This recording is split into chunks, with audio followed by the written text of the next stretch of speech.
अस्सलाम वालेकुम दोस्तों, क्या हाल चाल है आपका? ठीक ठाक है।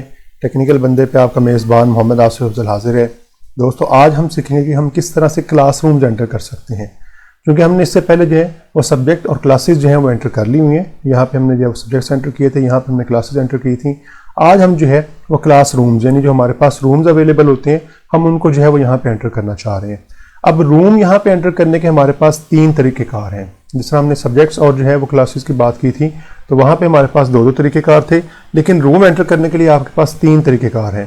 पहला तरीका जो हमारे पास वो ये है कि आप यहाँ पे क्लिक करें, यानी जिस तरह हमने वो बाकियों में बात की थी कि आप जो है मैनुअली एंटर कर सकते हैं। तो यहाँ पे आप क्लासरूम का कोई नंबर दे दें। मिसाल के तौर पर मैं इसे कह देता हूँ रूम 1 जो है, तो यहाँ पे हमारे पास जो है अगर आप स्पेस दे देंगे तो ये आपके पास जो है यहाँ पे शॉर्टकट में या शॉर्टकट में आप खुद भी लिख सकते हैं, तो आपके पास ये रूम 1 यहाँ पे आ जाएगा। इसके बाद जो है आप इसे एक होम क्लासरूम बना सकते हैं किसी भी क्लास का। जो है जब हमने क्लासेस एंटर की हैं, आप किसी भी क्लास का जो है वो होम क्लासरूम इसे बना सकते हैं। तो जब आप होम पे क्लिक करेंगे तो वो पूछेगा भाई मैं किस क्लास का इसको जो होम क्लासरूम बना दूँ। इसका फ़ायदा क्या होता है कि हमारे पास ज़्यादातर जो लेक्चर्स होंगे जो हमारे पास इस क्लास के हैं वो इसी क्लास में लग रहे होंगे, बल्कि ज़्यादातर क्या अगर जो है जितने भी अवेलेबल लेक्चर्स हैं वो इस क्लासरूम में आप जो है वो फिर लगा सकते हैं। सिर्फ उस सूरत में जो है आपका इशू आ सकता है कि अगर आपने इसको साथ जो है वो शेयर्ड रूम भी करार दे दिया हुआ है। मिसाल के तौर पे आप यहाँ पे इसे होम क्लासरूम भी डिक्लेयर कर देते हैं और साथ इसे शेयर्ड रूम भी कर देते हैं, फिर आपका जो है वो टाइम टेबल की जनरेशन के दौरान जो है ये इशू आ सकता है। बल्कि इशू नहीं, बल्कि वो एडजस्टमेंट ही होती है हमारे पास जो है कि क्या होगा कि जिसकी होम क्लासरूम है उस क्लास के जो है कुछ सब्जेक्ट्स किसी और क्लास के अंदर या उसके लेसन जो है या लेक्चर जो है किसी और क्लास के अंदर लगे होंगे। तो आप यहाँ पे होम क्लासरूम पे क्लिक करते हुए जो है किसी क्लास को जो है सेलेक्ट कर सकते हैं कि भाई आप किस क्लास का जो है ये होम क्लासरूम बनाना चाह रहे हैं। मिसाल के तौर पर हम इसे जो है BScs सेकेंड ईयर मॉर्निंग जो इसका हम होम क्लासरूम बना देते हैं और ओके कर देते हैं। अब ये यहाँ पे हमारे पास आ जाएगा और इसके साथ हम इसे शेयर भी कर सकते हैं। शेयर करने का हमें फ़ायदा क्या होता है कि आप ये जो होम क्लासरूम है, जब ये वाली क्लास का लेक्चर यहाँ पे इस क्लास में नहीं हो रहा, इस रूम के अंदर रूम 1 के अंदर नहीं हो रहा, तो फिर ये बाकी क्लासेस जो हैं उनके लेक्चर यहाँ पे हो सकते हैं। इसलिए फिर हम इसे बाद में जो है वो शेयर्ड रूम जो है वो कर देते हैं। तो ये काम करने के बाद बाकी ये कलर हमने दिया हुआ है, आप इसे ओके कर दें तो हमारे पास यहाँ पे एक रूम जो है वो ऐड हो जाएगा।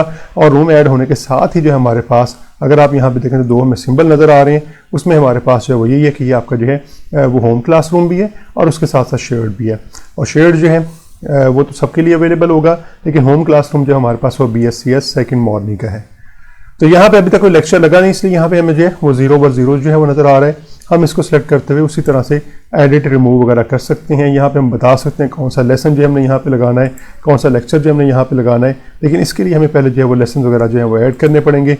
और जो हमने ऐड किए हुए कुछ जो है उनके अंदर से भी आप इसे जो है वो लगा सकते हैं। लेकिन इसमें जो इशू अभी आएगा हमें वो ये आएगा कि हमने अभी तक टीचर्स नहीं ऐड किए हुए, इसलिए अभी हम इसे फ़िलहाल जो है वो कैंसिल करते हैं। ये काम हम फिर बाद में आने वाली वीडियोज़ के अंदर जो है वो कर लेंगे। टाइम ऑफ जो है आप उसी तरह से जो है यहाँ पे इंसर्ट कर सकते हैं जिस तरह हमने जो है पहले अपने सब्जेक्ट्स और अपने जो है वो क्लासेस के लिए किया था। यहाँ पे भी आप इसे टाइम ऑफ कर सकते हैं, तीनों यानी कि अवेलेबल, कंडीशनल या नॉट अवेलेबल जो है आप लगा सकते हैं कि किस किस दिन या किस किस टाइम के अंदर जो है किस किस स्लॉट के अंदर जो है ये रूम अवेलेबल और अनअवेलेबल है, ये आप यहाँ पे बता सकते हैं। ये काम करने के बाद ही हमारा ये रूम जो है वो ऐड हो गया। यहाँ पे मज़ीद कंस्ट्रेंट्स अगर आपने लगानी तो हम उस पर जो है बात करेंगे, लेकिन वो हम ज़रा अपनी आने वाली वीडियोज़ में बात करेंगे किस तरह से मज़ीद कंस्ट्रेंट्स आप यहाँ पे लगा सकते हैं। ओके जी, ये तो तरीक़ेकार हो गया हमारे पास कि आप मैनुअली जो है सारे रूम ऐड करना चाह रहे हैं या क्रिएट करना चाह रहे हैं। एक तरीका हमारे पास यहाँ पे ये भी है कि आप यहाँ पे जनरेट कर दें। अब ये जनरेट किस तरह से करेगा?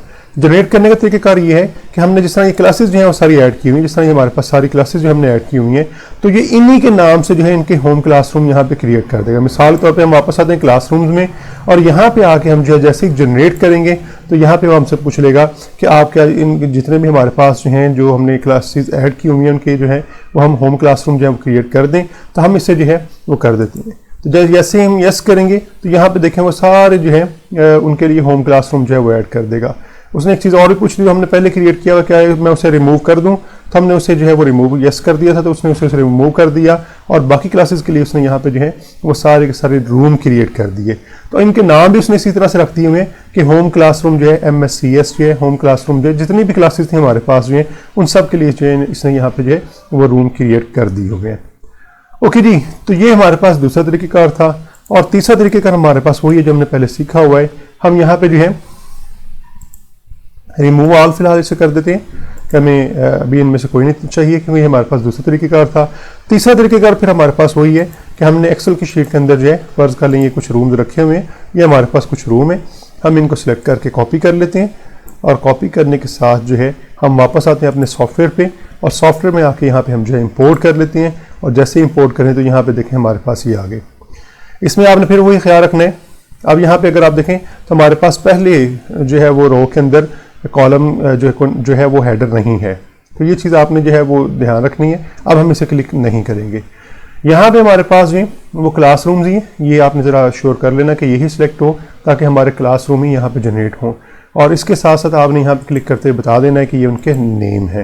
ये हमारे पास उनके शॉर्ट भी हम जो है वो लिख सकते हैं, तो ये उनके नेम है। ये करने के बाद आपने जैसे इंपोर्ट करना है तो हमारे पास ये सारे रूम जनरेट होकर यहाँ पे आ जाएंगे।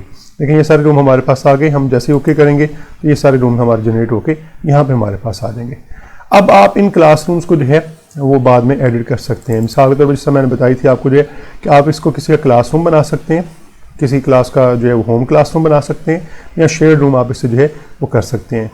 तो ये काम करने के बाद जो है आप जैसे इसे जो है ओके कर दें तो ये आपका जो है क्लासरूम सारे के सारे अवेलेबल हो जाएंगे। तो उम्मीद है आपको इस चीज़ की समझ आ गई होगी। अब आप जो है वो तीनों तरीक़ों से, यानी आप मैनुअली एंटर करके या आप यहाँ से जनरेट करके या फिर आप जो है वो क्लिपबोर्ड से कॉपी करके या इंपोर्ट करके जो है यहाँ पे आप अपने रूम जो है वो जनरेट कर सकते हैं। तो वीडियो को ज़रूर लाइक कर दीजिएगा और अगर अभी तक आपने मेरा चैनल सब्सक्राइब नहीं किया तो प्लीज़ मेरे चैनल को सब्सक्राइब कर दें और साथ में लगे बेल के आइकन को ज़रूर प्रेस कर दीजिएगा ताकि मेरे आने वाली नई जितनी भी वीडियोज़ हैं उनके नोटिफिकेशन आप तक वक्त पे पहुँचते रहें। ओके जी, मिलते हैं अपने नेक्स्ट वीडियो के अंदर।